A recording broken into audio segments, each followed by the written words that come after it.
Well, hi, Sunday School kids. Pastor Al here with our Bible story for today. This comes just after the last story when we read about how all the brothers of Joseph went down and lived in Egypt. And well, things don't go very well in there for them after a long time. And well, we're going to find out what happened. We're going to find out what God does about it. And the cool thing is one of the very first places we learn in the Bible of how God is able to take care of his children and do the things that God wants to do, even when it kind of seems impossible. So this is a story you may have heard before, but it's fun to hear it this way. I hope you will enjoy hearing the story about this guy whose name is Moses and how he helps all of the children of Israel when they are in a really tough spot. Enjoy it, and I will see you next week. Bye. God to the rescue.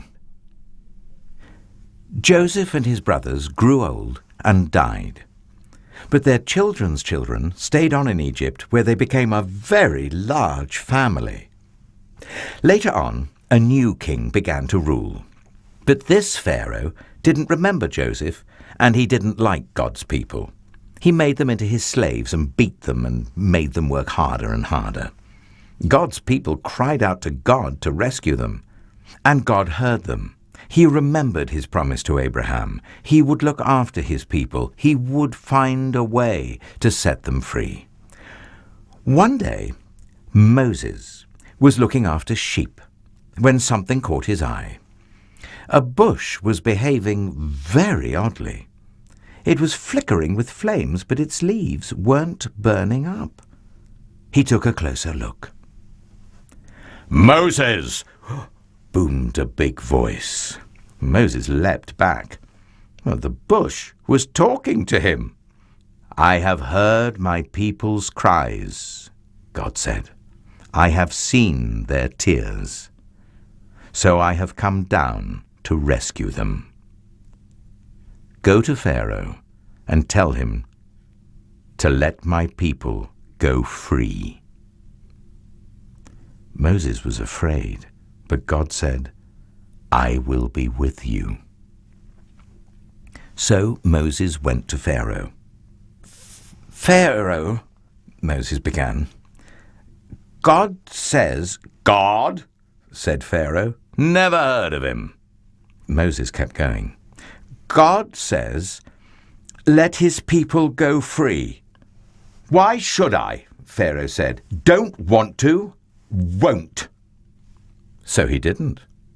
So God gave Pharaoh 10 warnings, called plagues. First, God turned the river Nile into blood. No one could drink the water. But still Pharaoh would not let them go.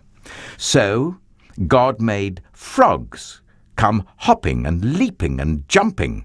In your bed frogs, in your hair frogs, in your soup frogs, all over everywhere frogs. "Make them go away!" Pharaoh screamed. "Then your people can go." So God took the frogs away. But Pharaoh changed his mind. "You can't go," he said. Then God sent zillions of gnats. But still Pharaoh said no. So then God sent swarms of flies, flies buzzing in your eyes, flies. And after that, sickness and horrible boils and huge hailstones and a storm of locusts. Then darkness when it should have been day, until it seemed that the whole world, creation, everything was coming undone, falling back into darkness and emptiness and nothingness. But each time Pharaoh said, "Make it stop and then I'll let them go." And each time when God made it stop, Pharaoh changed his mind and said, "Actually, no, you can't go." Well, finally Moses warned Pharaoh, "Obey God, or he will have to send the worst thing of all." And Pharaoh just laughed. So God said, "The oldest boy in each family of Egypt must die, but my people will be safe." God told his people to take their best lamb, to kill it, and to put some of its blood on their front doors. When God passes over your house, Moses explained, God will see the blood and know that the lamb died instead of you. That night, it was just as God had said.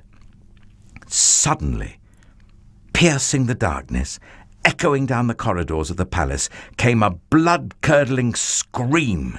Pharaoh's oldest son had died. At last, Pharaoh did what God said. "Get out!" Pharaoh shouted. "Just go!"